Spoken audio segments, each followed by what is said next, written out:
Hi, my name is Bud Johnson. I'm a retired elevator constructor, third generation elevator constructor. My grandfather started in this business 110 years ago. I started in the business when I was 18 years of age. I retired at the age of 65, 7 years ago. So this is in my blood. I really know this industry.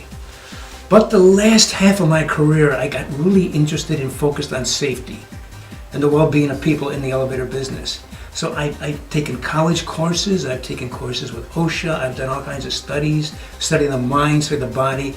I'm becoming what I consider to be an expert in the field. So if you bear with me, I just want to share a story with you. I was raised in a town in upstate New York on the Canadian border, beautiful town, great town, phenomenal place to live in, where everybody knows everybody else and it's just lovely. And there was one outstanding family there.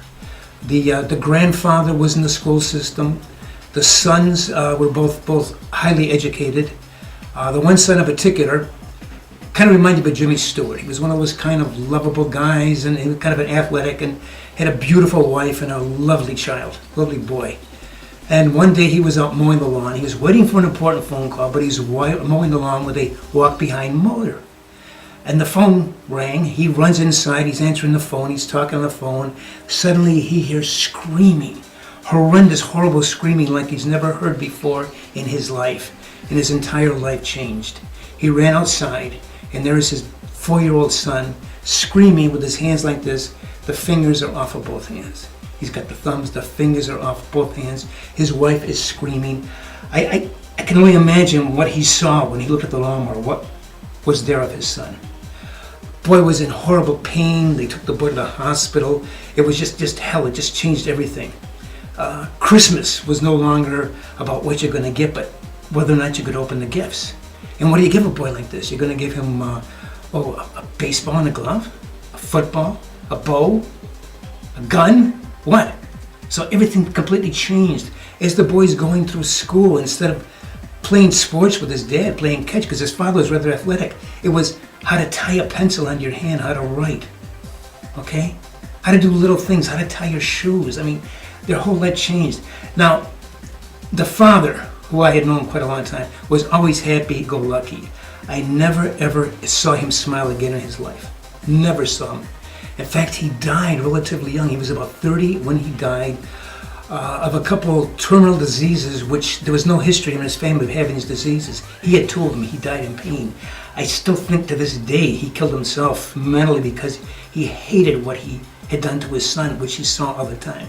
Now, the boy grew up to be super, went to college, got married, overcame the handicaps. But his whole life was ruined by this incident. His son put his fingers under the lawnmower, cut his fingers all off because Dad had left it running. The whole life changed. Everything went from great to, oh God, because of one thing. The amount of time it took to do that, to turn the lawnmower off, he didn't do it. Less than a second. And his life would have been completely different. He didn't do it. Was he stupid? No, highly educated. He loved his son. He loved everything. But he was guilty of something. He's a human being. We do these sort of things. Now, I use a walk-behind lawnmower in my yard.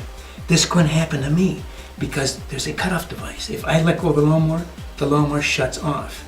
Because some people care enough and realize, hey, we've got a problem here, let's correct it. And they came up with this device to prevent these accidents. Not because I'm stupid. And when they came up with these devices, they didn't say, hey, people are stupid, we got to come up with this. No, people are humans, we've got to come up with a device. So where am I going with this? Your lockout tagout, okay?